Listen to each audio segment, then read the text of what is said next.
Hey guys, welcome back to my channel PC Hero Detective. Are you looking to use two or more apps side by side on your PC? In this video, I will show you how to split your screen in just a few clicks using Microsoft Windows 11. So let's start it. First, open your Chrome browser. Then open any application from your computer. I am opening Microsoft Word.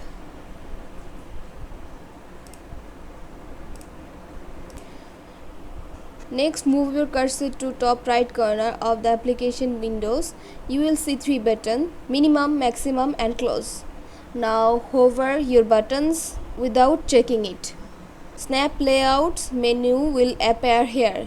You will see different layout options that allow you to arrange 2, 3 or 4 applications on your screen.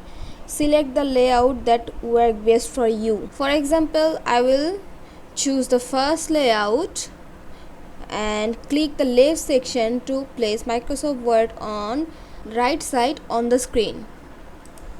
Of the screen, Windows will automatically snap Word into position. Now you can use these two apps side by side. For you helping, I will show you how it's working or not.